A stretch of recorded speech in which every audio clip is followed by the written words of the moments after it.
Hello guys, welcome to our YouTube channel Rahul BPC या west English professional class. And आज मैं जो class में जो बताने वाला हूँ वो जीएच का उच्चारण है, यानी कि जीएच का उच्चारण कैसे करें। यानी कि जीएच को कभी कभी हम क्या बोलते हैं, फा भी बोलते हैं, और जीएच का किसी वर्ड में कहीं ना कहीं उच्चारण होता ही नहीं, वो क्या होता है, साइलेंट रहता है। तो आज हम इस वीडियो में सीखने वाले हैं कि फा का यूज कहाँ होता है और जी को हम साइलेंट किस वर्ड में रखते हैं, यानी कि कौन सा वर्ड है। तो आज हम इसके बारे में सारा जानकारी इस वीडियो में देने वाला हूँ, इसीलिए बेसिक तरीका से बताने वाला हूँ, इसलिए वीडियो को बिना स्किप किए शुरू से अंत तक देखें, तभी आपको समझ में आएगा, राइट। अगर आप हमारे चैनल पे फर्स्ट बार विजिट कर रहे हो या हमारे चैनल पे पहली बार वीडियो को देख रहे हो तो हमारे चैनल को कर दीजिएगा सब्सक्राइब, और साथ में आपको बेल आइकन भी दिखेगा, उसको भी टच कर दीजिएगा, ताकि आने वाले इस तरह का वीडियो आप तक पहुँचते रहे या मिलते रहे, राइट। यहाँ तक समझ आ गया, कोई दिक्कत नहीं। अब चलते हैं क्लास की ओर।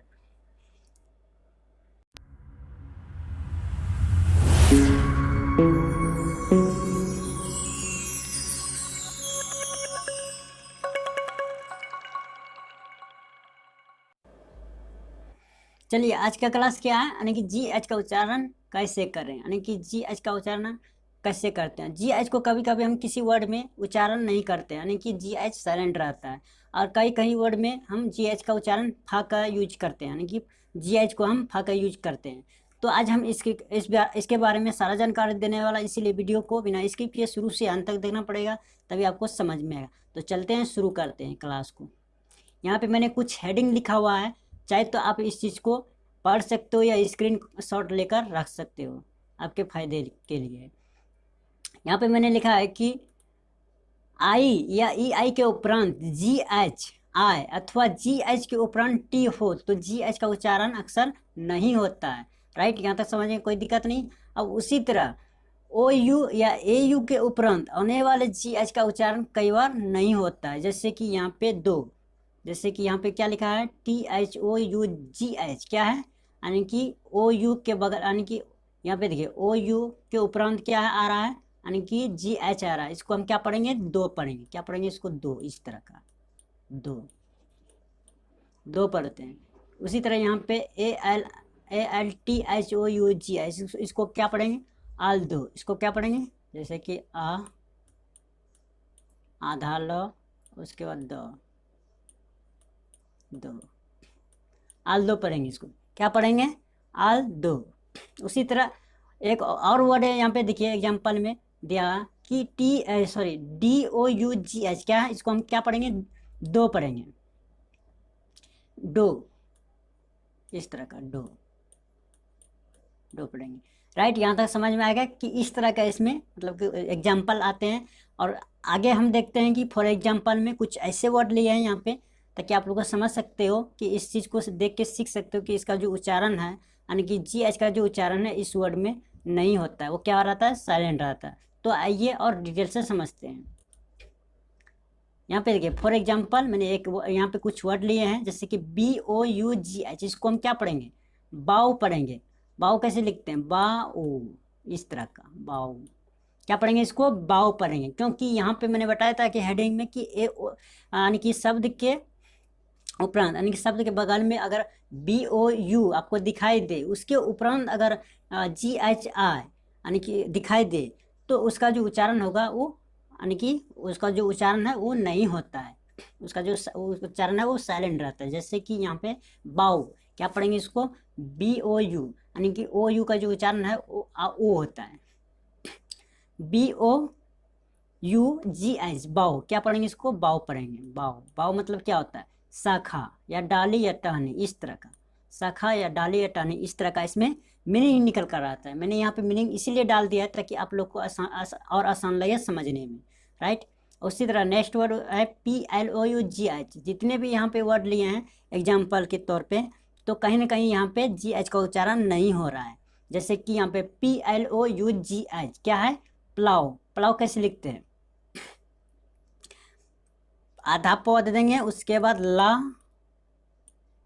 लाऊ, प्लाव, प्लाव, इसको क्या पढ़ेंगे, इसको P L O U G H, क्या पढ़ेंगे इसको, प्लाव। प्लाव मतलब क्या होता है, हल चलाना, क्या होता है, हल चलाना, खेती करना, आगे बढ़ना, इस तरह का इसमें मीनिंग निकल कर आता है, राइट। यहाँ तक समझ में कोई दिक्कत नहीं।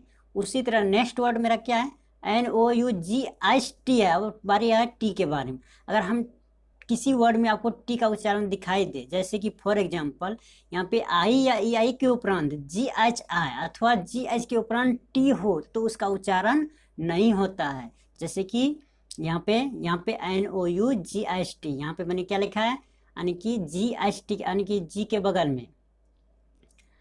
बगल में मैंने क्या बताया था कि जी के उपरांत अगर टी आपको दिखाई दे तो इस वर्ड में यानी कि GH का उच्चारण नहीं होता है। जैसे कि यहाँ पे इसको हम क्या पढ़ेंगे, इसको मिटा देते हैं।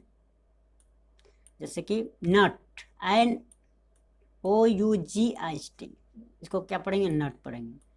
आइन चंद्र बिंदु, उसके बाद ट, नट।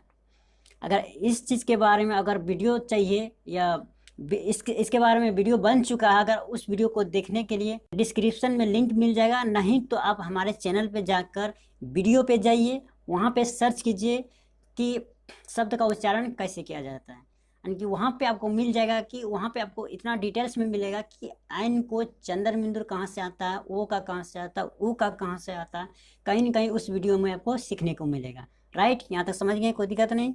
अब इसको हम क्या पढ़ते हैं, NOUGHT, नट। देखिए हम GH का यहाँ जो उच्चारण लगा हुआ है, यहाँ पे GH हम लिखे हैं तो उसका जो उच्चारण है वो साइलेंट आ रहा है। क्या आ रहा है, हम इसको नहीं पढ़ रहे हैं।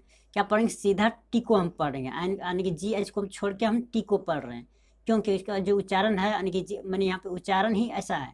क्योंकि देखिए उच्चारण जो है, जब तक आप उच्चारण नहीं सीखते हैं, किसी भी वर्ड रहे या कोई भी सेंटेंस या पैराग्राफ रहे, तो किसी भी वर्ड का, यानी कि अंग्रेजी में जो वर्ड होते हैं उसका उच्चारण सही से नहीं कर सकते हैं, यानी कि परफेक्ट आप उसका जो यूज होता है, यानी कि जो उसका जो तरीका होता है, उसका जो वॉइस होता है वो नहीं आएगा। यानी कि जैसे कि यहाँ पे अगर हम यहाँ पे BOUGH को हम नहीं उच्चारण जानते तो इस चीज़ को हम क्या पढ़ते हैं, नौक पढ़ते हैं, यानी कि बाव को हम घा बना देते। राइट, उसी तरह यहाँ पे पलाव को हम घा बना देते हैं, यानी कि नट को हम क्या बना देते हैं, नाउक्ट बना देते हैं, इस तरह का। तो कहीं ना कहीं दिक्कत हो सकता है, बहुत दिक्कत हो सकता है बिना उच्चारण सीखे स्टूडेंट को। राइट, यहाँ हमेशा ध्यान में रखना है कि उच्चारण सीखने से यही फायदा होगा कि किसी भी वर्ड का 1 सेकेंड में आप मतलब उस चीज़ को पढ़ सकते हो, उच्चारण दे सकते हो। राइट, यहाँ तक समझ में आ गया। अब एक वर्ड है यहाँ पे EIGHT, इस चीज़ को हम क्या पढ़ेंगे, इसमें भी एक मतलब कि टी GH का जो उच्चारण वो नहीं हो रहा है, इसमें भी टी यानी कि 8, इसको क्या पढ़ेंगे, 8 मतलब क्या होता है, 8, इस तरह का 8, इस तरह का 8 होता है। अब यहाँ पे देखिए 1 से 8 तक गिनती कीजिए, यहाँ पे आपको पता चल जाएगा कि AIGHT, 8 मतलब क्या होता है, 8, क्या होता है, 8, इस तरह का। राइट, यहाँ पे नट मतलब आपको पता चल गया कि नट मतलब शून्य होता है, सिफर, कुछ नहीं, बेकार, इस तरह का इसमें मीनिंग निकल कर रहा था। राइट, यहाँ तक समझ में आ गया, कोई दिक्कत नहीं। उसी तरह नेक्स्ट वर्ड क्या है, नेक्स्ट वर्ड क्या है, यहाँ पे TIGHT, मैंने यहाँ पे डबल टी लिख दिया है, इसीलिए गलती से यहाँ पे इंटर हो गया है, तो इस चीज़ को हम छिपा देते हैं। यहाँ पे TIGHT, टाइट, टाइट मतलब क्या होता है, टाइट मतलब क्या होता है, तंग, वायु, जल, रोधी, कठिन, घनिष्ठ, गाढ़ा, इस तरह का इसमें मीनिंग निकल कर आता है। राइट, अब इसको हम लिखते कैसे, टाइट लिखते कैसे, जैसे टा दे देंगे, उसके बाद ई दे देंगे, उसके बाद टा दे देंगे, टाइट, इस तरह का टाइट, यानी कि इसमें भी GH का उच्चारण नहीं हो रहा है, सीधा टी का उच्चारण हो रहा है।